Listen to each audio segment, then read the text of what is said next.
সুপ্রিয় শিক্ষার্থী, অভিভাবকবৃন্দ এবং যারা আজকে এই ক্লাসটি দেখছেন তাদের সবাইকে আমার আন্তরিক অভিনন্দন এবং শুভেচ্ছা এবং সাথে আসসালামু আলাইকুম।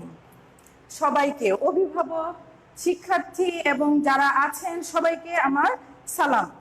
শিক্ষার্থীরা হয়তো হাসবে, ম্যাডাম আমাদেরকে সালাম দিচ্ছেন। আসলে সালামের অর্থটা কিন্তু শান্তি বোঝায়। তো আমরা প্রথম থেকেই আমরা বলে আসছি যে সালাম কিন্তু সবাই সবাইকে দিতে পারে। এটা আমাদের আসলে আমরাই শিখাবো তোমাদের, শিক্ষার্থীদেরকেও সালাম দেওয়া যায়।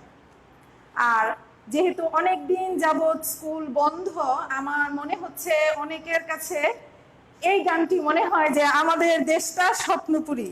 আসলে কি আমাদের দেশটা এখন স্বপ্নপুরী? এখন হয়তো তোমাদের কাছে স্বপ্নপুরী, কিন্তু যখন পরীক্ষা হবে তখন আর সেই স্বপ্নপুরীটা থাকবে না। তোমরা সবাই সেইভাবে প্রস্তুতি গ্রহণ করবে। আজকে আমার পঞ্চম শ্রেণীর শিক্ষার্থীদের সাথে ইংরেজি ক্লাসে আমি এসেছি। আমি তোমাদেরকে বলছি তোমরা তোমাদের ডায়েরিটি নিয়ে আসবে, এক্ষুনি ডায়েরিটি নিয়ে আসো এবং তোমাদের মেইন বই টেক্সট বুক যেটা, সেটা 74 পেজের একটি টপিক রয়েছে, a visit to the liberation war museum. A visit to the liberation war museum.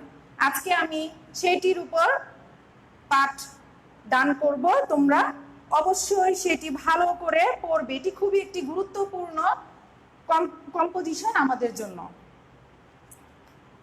সবাই তোমরা তোমাদের সামনে টেক্সট বুকটি ওপেন করবে। আমি এইখানে লিখেছি সানশাইন ম্যাগাজিন। Sunshine magazine. আমি এখানে লিখেছি a visit to the liberation war museum. তোমরা একটু কাইন্ডলি তোমাদের বইটা ওপেন করো, ওপেন করে দেখো এখানে কিন্তু আমি যেভাবে লিখেছি ঠিক সেইভাবে কিন্তু লেখা রয়েছে এবং এক সাইডে লেখা আছে ফারহান আহমেদ।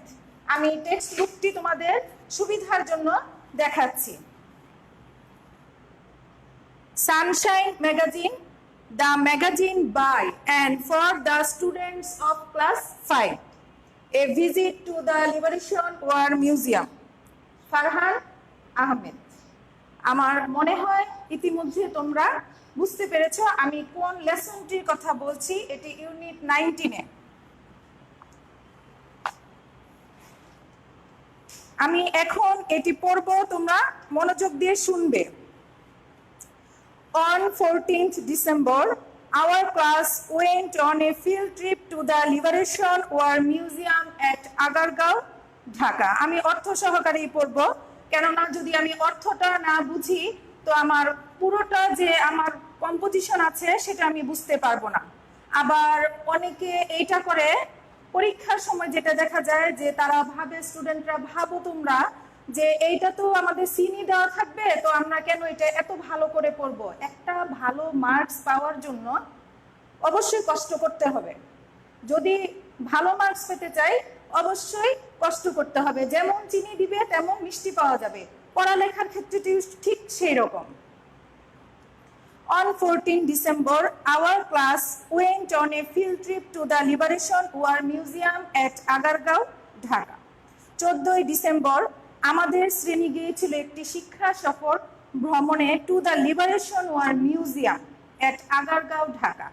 ঢাকার আগারগাঁয়ে মুক্তিযুদ্ধ জাদুঘরে। তো এইখান থেকে, এই লাইনটি থেকে আমরা একটি জিনিস জানতে পারলাম যে মুক্তিযুদ্ধ জাদুঘর কোথায় আছে? ঢাকার আগারগাঁওয়ে।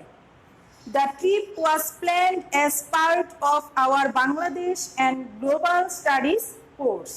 মানে ভ্রমণটি পরিকল্পিত হয়েছিল আমাদের বাংলাদেশ এবং বিশ্ব পরিচয় প্রশিক্ষণের অংশ হিসেবে। Our bus reached the museum at 10 AM. আমাদের বাস পৌঁছেছিল মিউজিয়ামে 10 AM, অর্থাৎ সকাল 10টায়। AM অর্থ হচ্ছে অ্যানো ডমিনি, এটি একটি গ্রিক শব্দ, সেটার দ্বারা বোঝায় যে সকালবেলা। তাহলে আমাদের বাস মিউজিয়াম বা জাদুঘরে পৌঁছেছিল সকাল 10টায়। A guide was waiting for us. আমরা জানি যে যেখানে পর্যটন স্থানগুলো সেখানে আমাদেরকে স্থান দেখানোর জন্য, অপরিচিত যারা নতুন আমরা তাদেরকে স্থান দেখানোর জন্য গাইডরা থাকেন। তো সেখানেও ব্যতিক্রম ছিল না, সেখানেও একজন গাইড ছিলেন। He welcomed us warmly and took us on a quick tour of the different galleries and exhibits of the museum. সেইখানে তিনি আমাদেরকে সাদর সম্ভাষণ জানালেন এবং আমাদেরকে দ্রুত নিয়ে গেলেন বিভিন্ন গ্যালারি প্রদর্শনের জন্য। At first, we watched a video clip on our liberation war and our independence. সর্বপ্রথম আমরা ভিডিও ক্লিপ দেখলাম। কিসের উপর? যেহেতু ওইখানে মুক্তিযুদ্ধ জাদুঘর, তো অবশ্যই ভিডিও ক্লিপটি সচিত্র প্রতিবেদন যেটি আমাদেরকে দেখানো হয়েছিল সেটিও ছিল মুক্তিযুদ্ধের উপর, অ্যান্ড আওয়ার ইন্ডিপেন্ডেন্স, এবং আমাদের স্বাধীনতার উপর। There are 4 permanent galleries that exhibited rare photographs, documents and newspaper clippings and objects used by the freedom fighters and the martyrs of our liberation war.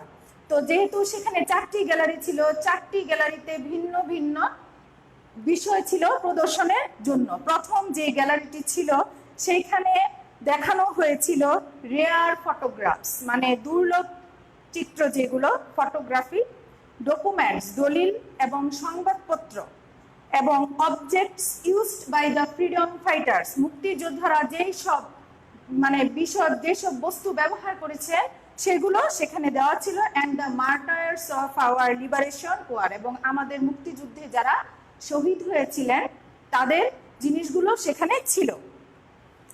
বাকিটুকু তোমরা একটু কষ্ট করে তোমরা পড়ে নিবে। এখন আমার এটা পড়ানোর উদ্দেশ্য হচ্ছে আমি দেখাবো যে কিভাবে আনসারগুলা বা কিভাবে পড়তে হবে সেই বিষয়গুলি সম্পর্কে। আমি এই কম্পোজিশনটি থেকে বিভিন্ন বিষয় নিয়ে আমি আলোচনা করব। আমার প্রথমটা থাকবে ভোকাবুলারি, এরপর আমি স্পেলিং নিয়ে আলোচনা করব, কারণ ইংরেজিতে যদি আমার একটি ওয়ার্ড যদি আমি হেরফের করি তো পুরাটাই কিন্তু চেঞ্জ হয়ে যাবে। অনেকে মনে করে সিন দেওয়া আছে দেখে নিব, হ্যাঁ দেখে নিতে পারবে, কোনো সমস্যা নেই, কিন্তু যখন দেখে নিবে পরীক্ষার সময় দেখা যায় যে 10টা নম্বরের আনসার করার জন্য 10 বার তোমার প্রশ্নটা উল্টাতে হবে। যদি এইভাবে না পড়ো, যদি একটা ভালো তোমার এটার সম্পর্কে ক্লিয়ার ধারণা না থাকে, একবার তুমি তোমার পেজে লিখবে, পরীক্ষার স্ক্রিপ্টে লিখবে, আরেকবার দেখা যাবে যে তুমি 10 বার তোমার প্রশ্নটাই তুমি উল্টাচ্ছ, তো এইভাবে দেখা যাবে 10টা মিনিট এভাবেই শেষ। তো ভালো নাম্বার পাওয়ার জন্য এই বুদ্ধিগুলো, প্ল্যানগুলো মনে রাখতে হবে। প্রথমে আমি জানবো ভোকাবুলারি সম্পর্কে, এরপর আমি বলবো স্পেলিং সম্পর্কে, এরপর আমার সবচেয়ে গুরুত্বপূর্ণ যে বিষয়টি ভার্ব সম্পর্কে, এরপর আমি যাব টেন্স সম্পর্কে পর্যায়ক্রমে। আমি প্রথমে এখানকার যে ভোকাবুলারি গুলো রয়েছে, শব্দ ভান্ডার, আমি একটি একটি করে লিখব, তোমরা পাশে পাশে লিখে ফেলবে অর্থ সহকারে।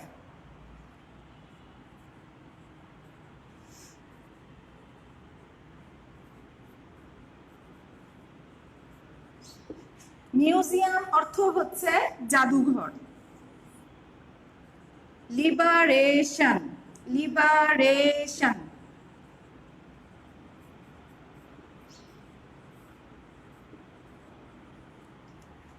স্বাধীনতা। ট্রিপ,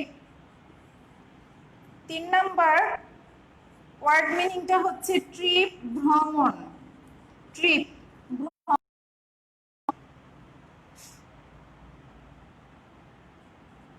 ওয়ার্মলি,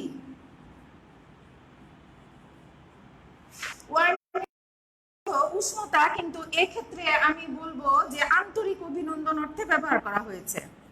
আন্তরিক অভিনন্দন।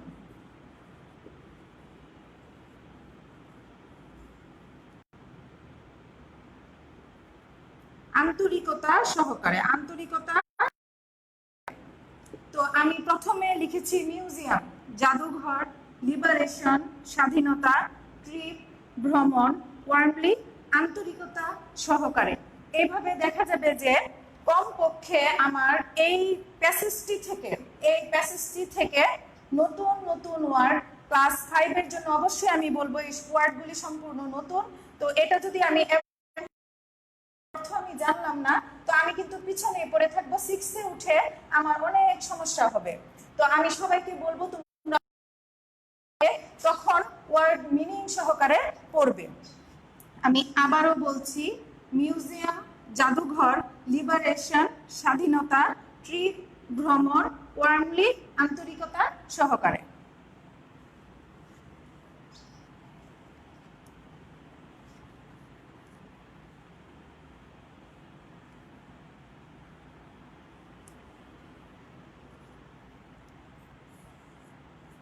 পরে যে 5 নাম্বারটা সেটা হবে এক্সিবিটস।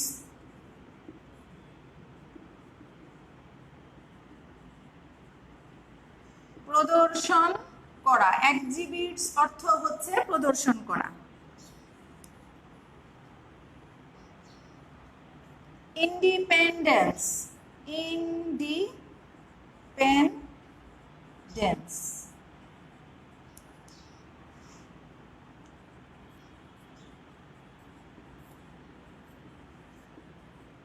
স্বাধীনতা।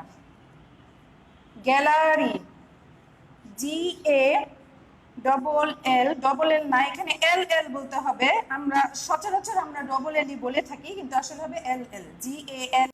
GALLERIES, গ্যালারিস। প্রদর্শনী কক্ষ, যেটা প্রদর্শনী কক্ষ, গ্যালারিস। মোটামুটি এইগুলো সম্পর্কে আমাদের ভালো একটা সুস্পষ্ট ধারণা থাকতে হবে।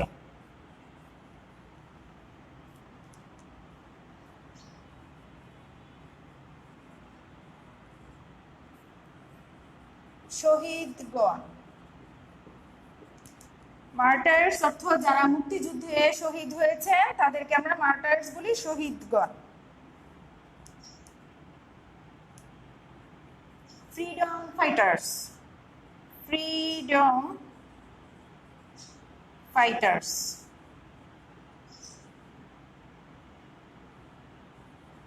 ফাইটারের অর্থ আমরা সবাই জানি। ফাইটারের অর্থ হচ্ছে যে যুদ্ধ করে। ফ্রিডম ফাইটার অর্থ হচ্ছে মুক্তিযোদ্ধা, যে কিনা মুক্ত হওয়ার জন্য অথবা স্বাধীনতা লাভের জন্য, স্বাধীনতা লাভের উদ্দেশ্যে যুদ্ধ করে, তাকে বলা হবে ফ্রিডম ফাইটার, মুক্তিযোদ্ধা। আমি আবারও বলছি, এক্সিবিটস অর্থ প্রদর্শন করা, ইন্ডিপেন্ডেন্স অর্থ স্বাধীনতা, গ্যালারিস অর্থ প্রদর্শনী কক্ষ যেগুলো রয়েছে, মার্টায়ার্স শহীদগণ, ফ্রিডম ফাইটার মুক্তিযোদ্ধা। আমি এই পর্যন্ত মোট 9টি ওয়ার্ড মিনিং লিখেছি।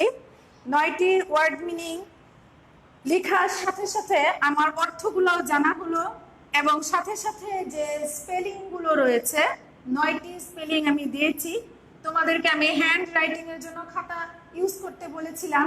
তোমরা তোমাদের হ্যান্ড রাইটিং খাতায় অবশ্যই এই 9টি ওয়ার্ড লিখবে এবং হ্যান্ড রাইটিং লিখবে, কারণ আমি স্কুল খোলার পরে ইনশাল্লাহ আমি এগুলা দেখব।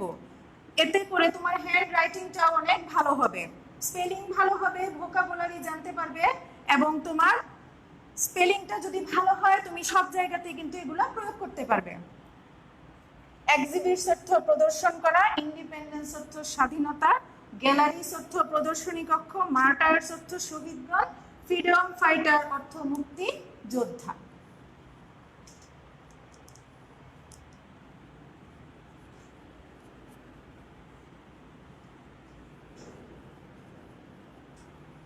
আমি একই সাথে ভোকাবুলারি এবং স্পেলিং আমি বলে দিয়েছি যে এগুলোর উপর বিশেষ গুরুত্ব দিতে হবে। এরপর আমি আসব টেন্স নিয়ে।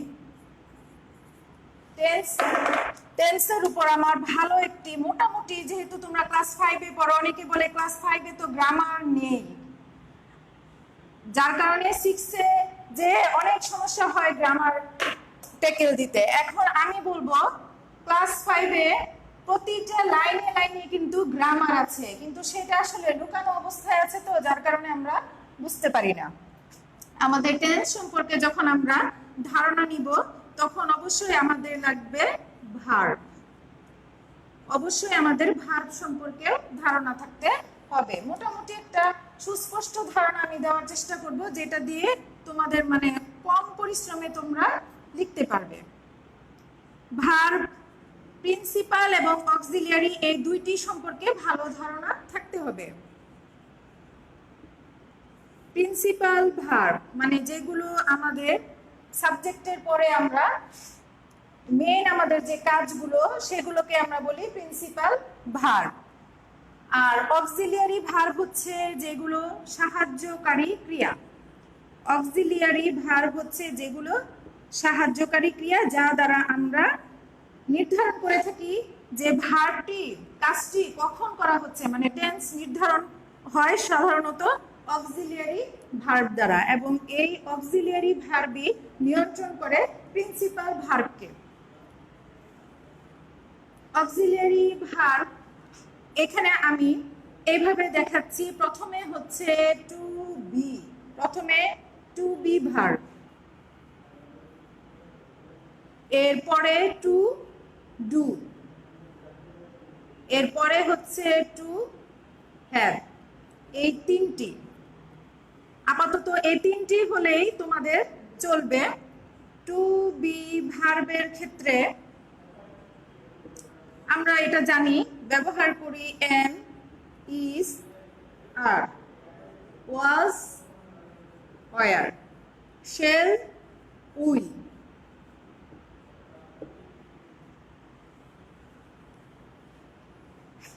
টু ডু যেটা সেটা হচ্ছে ডু, ডিড, ডাস, তিনটি। To have,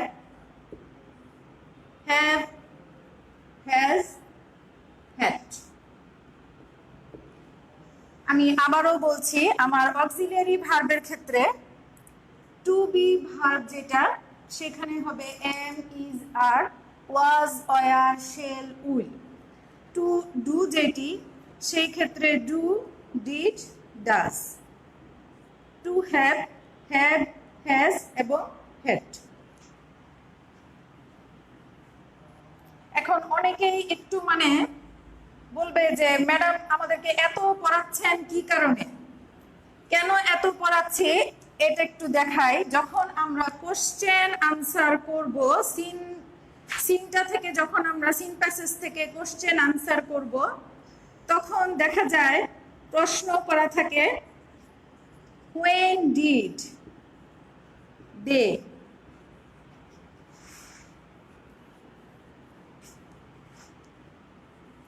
go to Liberation War Museum, Liberation War Museum।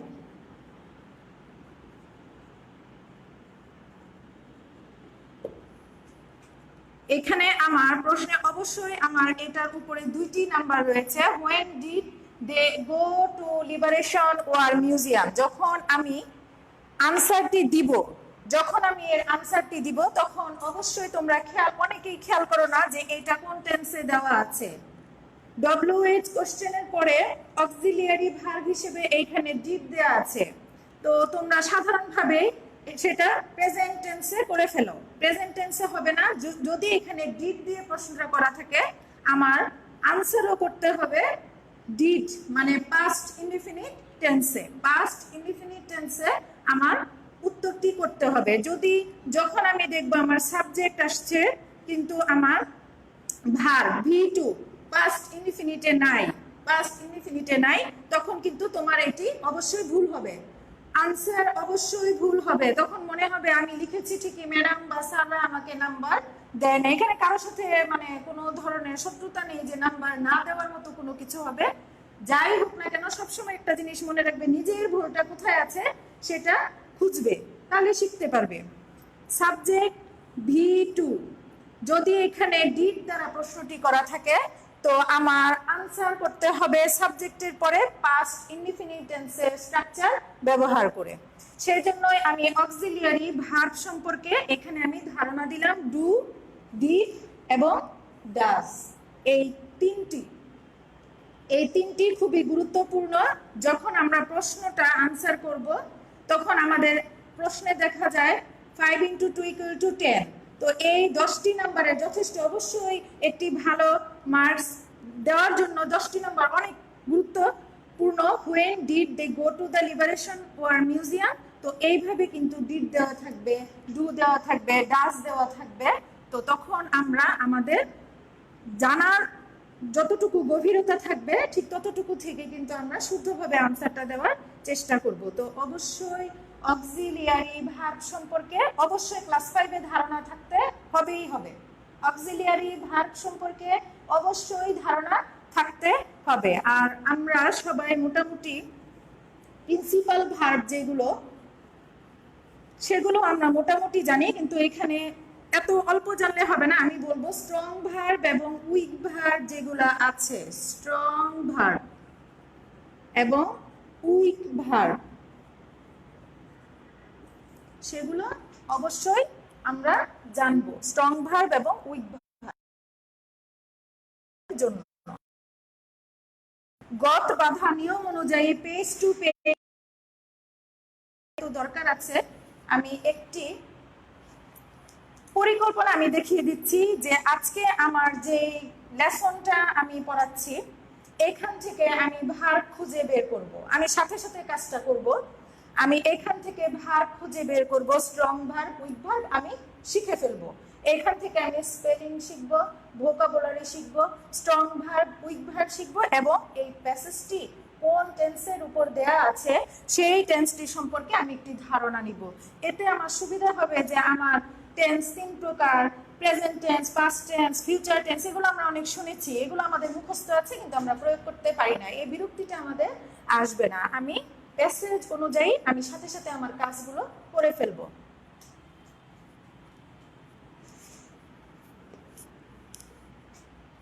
আমি ভার্বগুলো লিখে দিচ্ছি, তোমরাও তোমাদের এক্সারসাইজ বুকে লিখে ফেলো।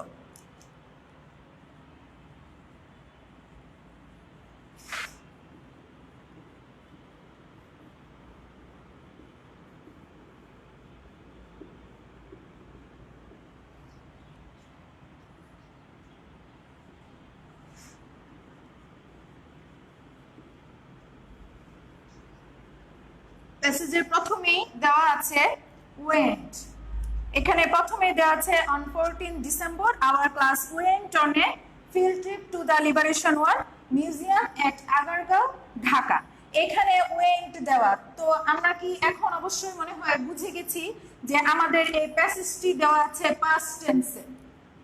যেহেতু এটি ভ্রমণ পরিকল্পনা, ভ্রমণ কাহিনী, সেই জন্য এটি আমাদের অবশ্যই দেওয়া আছে পাস্ট টেন্সে। আমরা ওয়েন্ট দেখে সেটা বুঝে নিয়েছি। অবশ্যই আমরা অর্থ জানবো। গো অর্থ যাওয়া, ওয়েন্ট অর্থ গিয়েছিল, গন অর্থ গিয়েছে, গন অর্থ গিয়েছে, গো অর্থ যাওয়া, গো এর পাস্ট টেন্স হচ্ছে ওয়েন্ট, ওয়েন্ট এবং পাস্ট পার্টিসিপল হচ্ছে গন। গো অর্থ যাওয়া, ওয়েন্ট অর্থ গিয়েছিল, গন অর্থ গিয়েছে। এইভাবে আমি ভার্বগুলো মোটামুটি সবগুলো ভার্বই আমি বের করে আমি শিখে ফেলবো। রিচ, REACH, রিচ অর্থ পৌঁছা, কোন স্থানে যে পৌঁছানো সেটা হচ্ছে reach. REACHED, reached, past participle reached, past participle reach. Reach অর্থ পৌঁছা, রিচ অর্থ পৌঁছেছিল। এই রিচ যখন পাস্ট পার্টিসিপলে হবে পৌঁছেছে, পৌঁছে গিয়েছে। ওয়েট,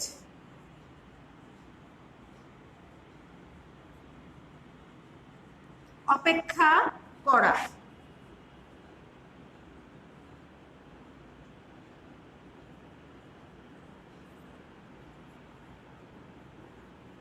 অপেক্ষা করেছিল, অপেক্ষা করেছে।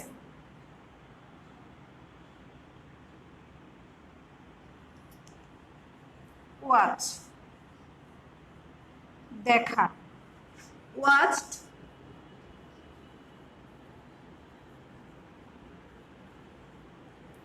ওয়াচড। তো আমি দেখতে পাচ্ছি যে প্যাসেজটি যখন আমরা পড়লাম লাইনে লাইনে, প্রতিটি লাইনে লাইনে কিন্তু ভার্ব রয়েছে, প্রতিটি লাইনে লাইনে ভার্ব রয়েছে। এভাবে যদি আমরা খুঁজে খুঁজে present, past, past participle, strong verb, weak ভার্বগুলো যদি আমরা এভাবে শিখে ফেলি, তাহলে আমার মনে হয় না যে আমাদের বিরক্তি আসবে। জানার যে একটি আনন্দ সেটা আমরা খুঁজে পাবো, যে আমরা এতগুলো ওয়ার্ড জানতে পেরেছি।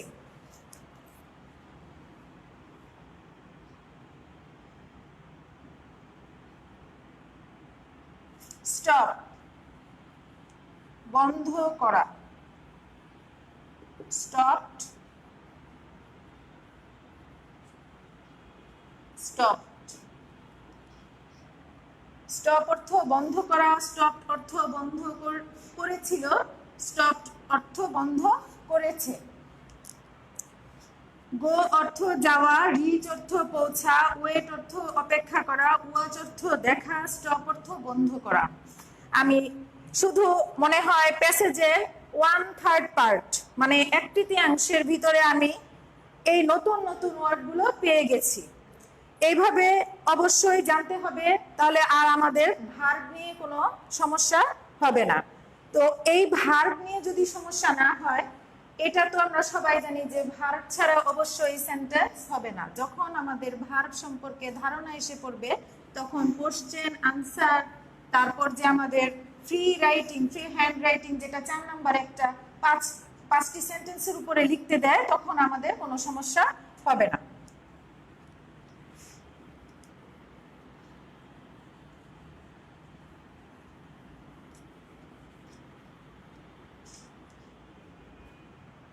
প্রথমে আমি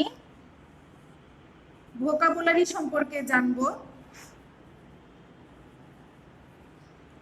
দ্বিতীয়ত আমি স্পেলিং এর দিকে খেয়াল রাখবো, তৃতীয়ত আমি এই প্যাসেজটি থেকে আমি নিজে বলতে আমি স্টুডেন্টের কথা বলছি, আমি আমার কথা বলছি না, সবকিছু আবার ব্যাখ্যা করে বোঝাতে হয়। ভার্ব সম্পর্কে ধারণা, তিনটি স্টেপ করে স্ট্রং ভার্ব এবং উইক ভার্ব সম্পর্কে ধারণা থাকতে হবে। প্রেজেন্ট, পাস্ট, পাস্ট পার্টিসিপল আমি যেভাবে করেছি ঠিক সেইভাবে করতে হবে। ভার্ব সম্পর্কে ধারণা, 4 নাম্বার টেন্স সম্পর্কে ধারণা। এখন আমি টেন্স নিয়ে আলোচনা করব। আর 5 নাম্বার যেটা আমি হ্যান্ড রাইটিং এর উপর, এটা আমার নিজস্ব অভিমত, হ্যান্ড রাইটিং এর উপর আমি গুরুত্ব দিব। কারণ তুমি লিখলে আমি কিছু বুঝতে পারলাম না, তো আমি এখানে নাম্বার আমার মনে হয় আমি দিতে পারবো যদি আমি নাই বুঝতে পারলাম। তো হ্যান্ড রাইটিং এর উপর আমার অবশ্যই গুরুত্ব দিতে হবে। আর যখন আমি হ্যান্ড রাইটিং এ আমি এভাবে স্টেপ টু স্টেপ আমি লিখব, এক্সিবিটেড, সাপোজ তোমরা মনে করো যে আমি এভাবে লিখছি এক্সিবিটেড, তো যখন আমি এইভাবে লিখব, আমি ক্লাসে অবশ্যই এগুলো আমি এইভাবেই শিখিয়েছিলাম, হয়তো এখন ভুলে গেলেও মনে পড়ে গিয়েছে যে ম্যাডাম কিভাবে শিখিয়েছিলেন। এক্সিবিটেড, এইভাবে যখন আমি একটি ওয়ার্ড 2 থেকে 3 বার আমি লিখব, তো তখন কিন্তু এটা আমার নলেজে এসে পড়বে, যে বানানটা, স্পেলিংটা কি। কিন্তু একটু কষ্ট করে খেয়াল রাখতে হবে যে প্রথমে যেটা লিখেছি সেটা কি আমার ঠিক আছে কিনা।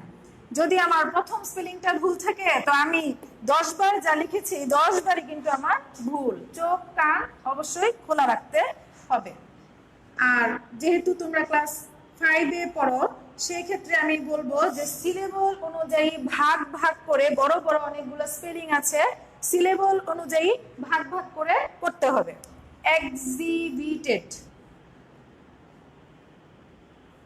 এক্সিবিটেড, এইভাবে ভাগ ভাগ করে আমি যেভাবে শিখিয়েছিলাম ঠিক সেভাবে তোমরা স্পেলিং গুলো শিখবে। এক্ষেত্রে আমার ভোকাবুলারিটাও হলো, আমার স্পেলিংও ঠিক থাকলো, আমি নতুন ওয়ার্ডও আমি শিখতে পারলাম, আমার হ্যান্ড রাইটিংও হয়ে গেল। 1-এর ভিতরে 3 না, এখানে 1-এর ভিতরে 5।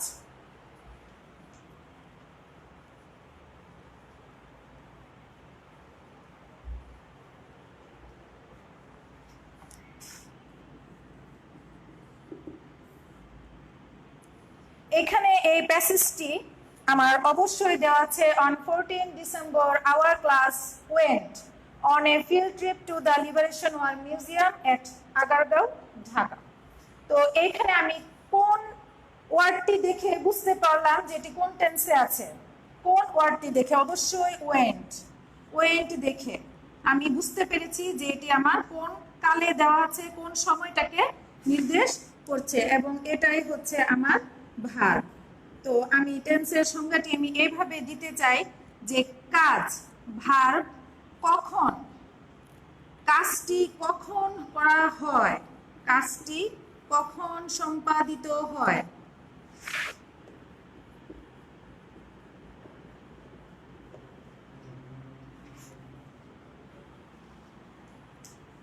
কাজটি কখন সম্পাদিত হয়, তা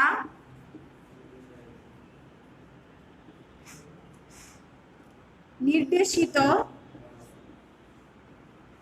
হওয়াকেই টেন্স বলা হয়। তা নির্দেশিত হওয়াকেই টেন্স বলে।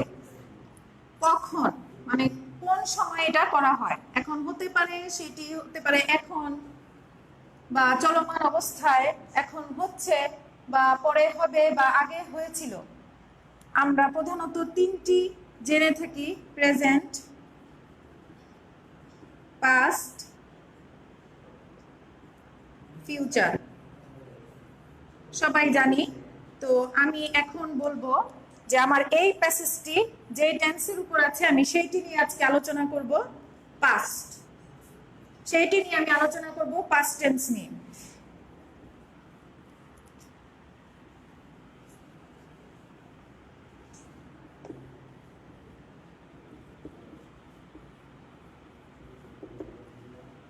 এর বাংলা হচ্ছে, পাস্ট টেন্সের বাংলা সবাই জানি অতীতকাল। অতীতকাল, যে কাজ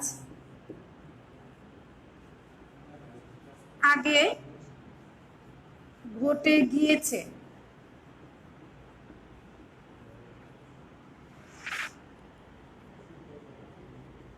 তাকে নির্দেশ করতে আমরা পাস্ট টেন্স ব্যবহার করব।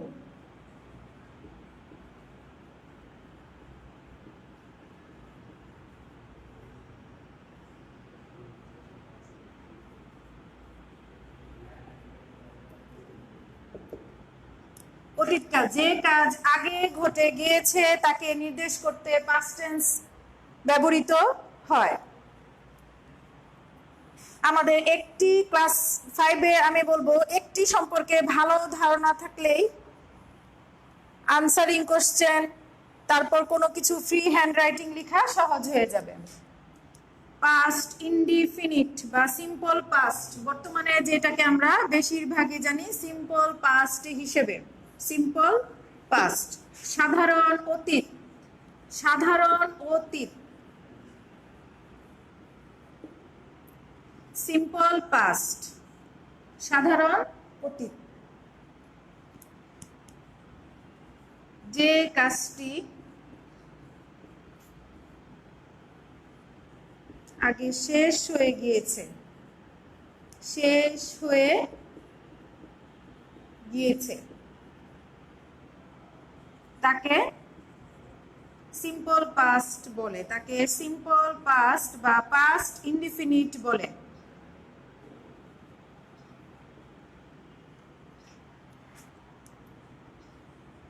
গো অর্থ যাওয়া, ওয়েন্ট অর্থ গিয়েছিল, গন অর্থ গিয়েছে।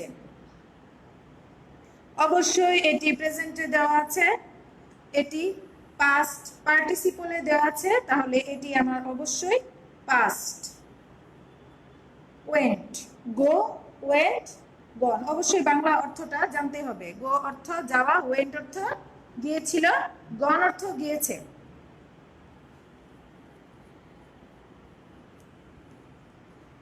সাধারণ অতীত, যে কাজটি আগে ঘটে গিয়েছে বা আগে শেষ হয়ে গিয়েছে, সেই ক্ষেত্রে আমরা সিম্পল পাস্ট বা পাস্ট ইনডিফিনিট টেন্সটি অবশ্যই আমরা অনুসরণ করব। স্ট্রাকচার সম্পর্কে মোটামুটি একটি সুস্পষ্ট ধারণা থাকতে হবে। Simple পাস্টের structure subject,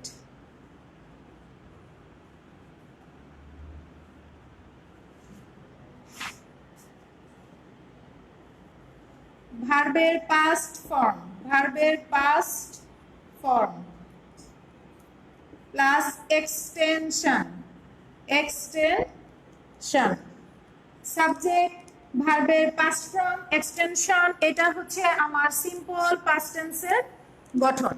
simple past টেন্সের গঠন আমি আবারও বলছি, সাবজেক্ট ভার্বের পাস্ট ফর্ম এবং এক্সটেনশন। তো এখন যে এখানে আমি সাবজেক্ট লিখেছি, সবার সুবিধার জন্য আমি আরেকটু ক্লিয়ার করছি যে ভার্বের সেন্টেন্সের মাঝে যে কাজ করে, যে কাজ করবে সেই হচ্ছে সাবজেক্ট, সেই হচ্ছে সাবজেক্ট। অনেকে এভাবে শিখে থাকে যে প্রথমে থাকে সেই সাবজেক্ট, না, অবশ্যই না। যে কাজটি করবে সেই হচ্ছে সাবজেক্ট। যেহেতু পঞ্চম শ্রেণীর, তোমরা একটু সহজ করে শিখলেই ভালো হয়। যে কাজটি করবে সেই হচ্ছে subject.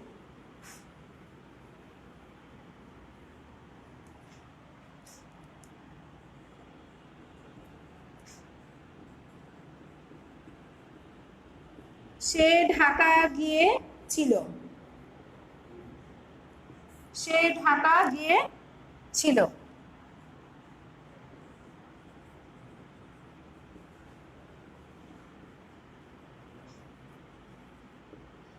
He went to Dhaka. তো এইভাবে যদি তুমি স্ট্রাকচারটি সম্পর্কে তোমার সুস্পষ্ট ধারণা থাকে এবং ভার্ব সম্পর্কে সুস্পষ্ট ধারণা থাকে, সেই ক্ষেত্রে কিন্তু তুমি বাংলা থেকে ইংরেজি তুমি নিজে নিজেই তুমি তৈরি করতে পারবে সেন্টেন্স। এবং 4 নম্বরে যেটি থাকে কম্পোজিশন আকারে অথবা 5টি সেন্টেন্সের উপরে তোমাদের লিখতে হয়, সেক্ষেত্রে কোনো সমস্যা হবে না। তো এই জন্যই আমার মনে হয় যে ক্লাস 5 এই গ্রামারটা বেশি, অবশ্যই আমি বলবো ক্লাস 5 এই গ্রামারটা বেশি। এমনিতে নাম্বার পাওয়া যায় যদি একটি কম্পোজিশন বা আমি প্যাসেজটি যদি আমি একটু ভালো করে পড়ি, ঠিক আছে, 30 থেকে 25 থেকে 30 মোটামুটি নাম্বার পাওয়া যায়। কিন্তু ভালো একটি নাম্বারের জন্য যদি আমি 90-র উপরে নাম্বার বা 80-র উপরে একটি নাম্বার আমি পেতে চাই, তখন কিন্তু অবশ্যই আমার এই টেন্স সম্পর্কে ধারণা থাকতে হবে। নইলে দেখা যায় যে কোশ্চেন আনসারিং এ 10 নাম্বার চলে যায়।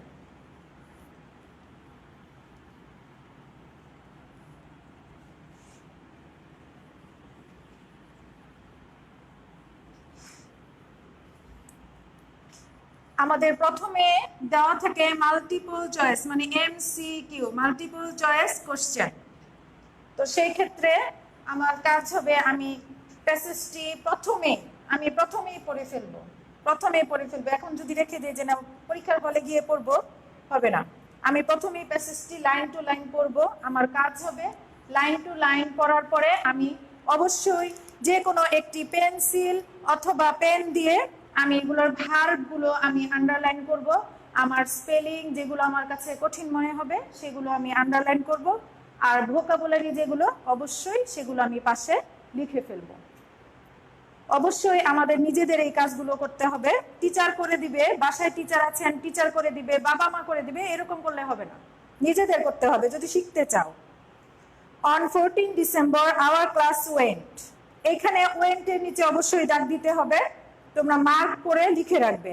ট্রিপ কি? ট্রিপ কথাটি তোমাদের জন্য নতুন, তাহলে এটা অর্থ জানতে হবে। ট্রিপ অর্থ ভ্রমণ।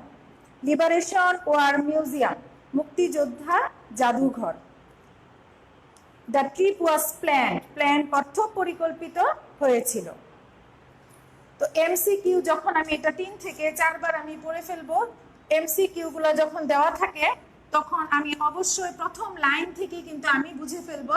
আমার আর খুঁজতে হবে না যে 4টি অপশন কোথায় আছে, 4টি অপশন কোথায় সেটা না। যদি আমি সঠিকটা জানি আমি সঠিকটাই খুঁজবো।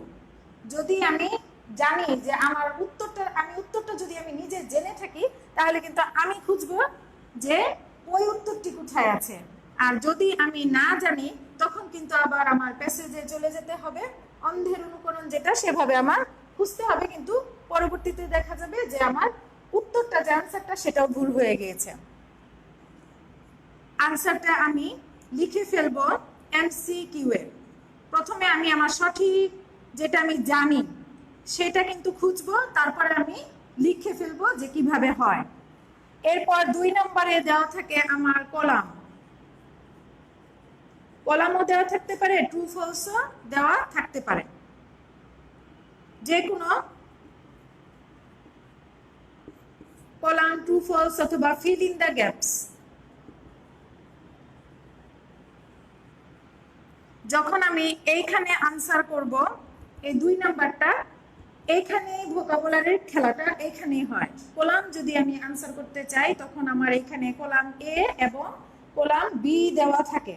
তো দেখা যায় কলাম এ যেগুলো আছে সেগুলো আমাদের টেক্সট বুকের ওয়ার্ডগুলো দেওয়া থাকে, আর বি যেগুলো দেওয়া থাকে সেগুলো আমাদের টেক্সট বুকের বাহিরে 3টি কি 2টি এরকম দেওয়া থাকবে আমাদের, যেন আমরা মোটামুটি আনসার করতে পারি। কিন্তু ভালো মার্কস পাওয়ার জন্য 2-1টি একটু কঠিন ওয়ার্ড হিসেবে, মানে মোটামুটি কঠিন ওয়ার্ড হিসেবে মানে দেওয়া থাকবে, যেন ভালো মার্ক সহজে পাস করা যাবে। ভালো মার্ক পেতে হলে অবশ্যই একটু খাটতে হবে, পরিশ্রম করতে হবে। এ এবং বি কলামে এতে দেওয়া থাকবে টেক্সট বুকের ওয়ার্ডগুলো, বিতে মোটামুটি সহজ এর ভিতরে অবশ্যই দেওয়া থাকবে। তো তখন আমার এই ভোকাবুলারি সার্থকতাটা তখন, আমি যে জানি ভোকাবুলারি, তখনই বোঝা যাবে। ট্রু ফলসেও দেখা যাচ্ছে যে সিনোনিম মানে সমার্থক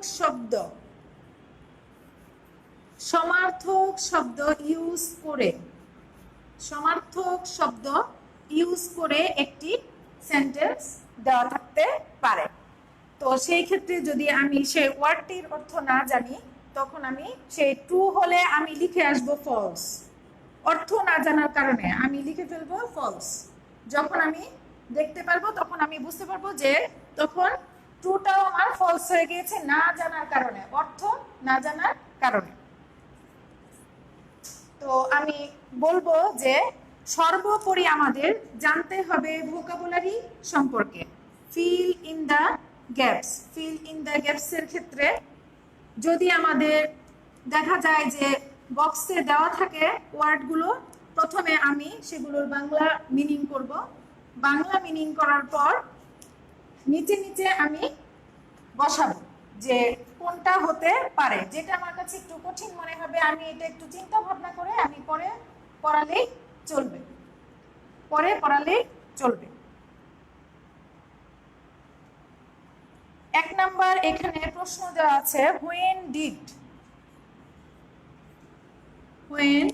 did the class go to Liberation War Museum?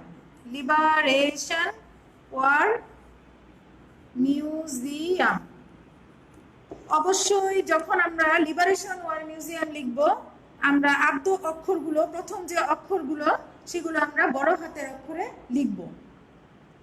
তো এটার আনসার লেখার জন্য আমি প্রথমে দেখব when did the class go to Liberation War Museum।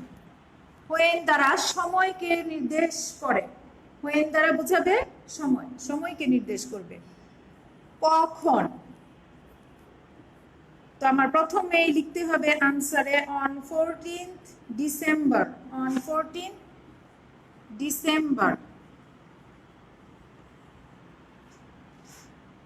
the class, এইখানে দেওয়া আছে did, যেহেতু এখানে ভার্ব হচ্ছে গো, যেখানে ডু ডিড ডাস থাকবে সেখানে ভার্বের প্রেজেন্ট ফর্ম ব্যবহার করতে হবে। যেখানে ডু ডিড ডাস থাকবে সেখানে ভার্বের প্রেজেন্ট ফর্ম ব্যবহার করতে হবে। তো এই অনুযায়ী এই কোশ্চেনে কিন্তু এখানে এই সেন্টেন্সে যেহেতু ডিড রয়েছে, প্রেজেন্ট ফর্ম গো ব্যবহার করা হয়েছে। তার মানে এটা না যে আমি এখানে গো ব্যবহার করব, আমি অক্সিলিয়ারি ভার্ব দেখে আমি বুঝবো, অক্সিলিয়ারি ভার্ব দেখে আমি চিহ্নিত করব যে আমি এটা কোন টেন্সে দিব। on 14 December the class go এর past tense went to the liberation war museum 14 December আমাদের ক্লাস বা আমাদের শ্রেণীকে নিয়ে যাওয়া হয়েছিল কোথায়? মুক্তিযুদ্ধ জাদুঘরে।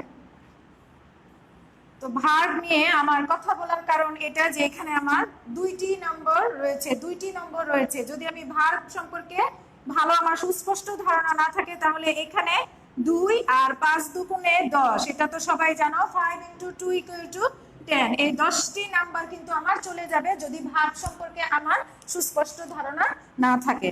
তো এইভাবে আমি বলবো যে প্যাসেজটি পড়ে আমি যেভাবে বলেছি এইভাবে তোমরা নিজেরা ভার্ব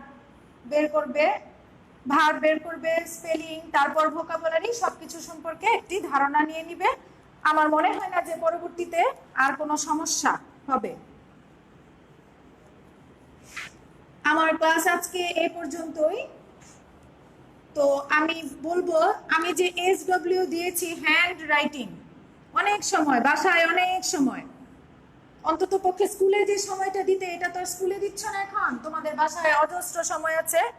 তোমরা সেইভাবে আমি প্রথমে যে 9টি ওয়ার্ড মিনিং দিয়েছি সেই 9টি ওয়ার্ড মিনিং অবশ্যই এভাবে স্টেপ টু স্টেপ লিখতে হবে।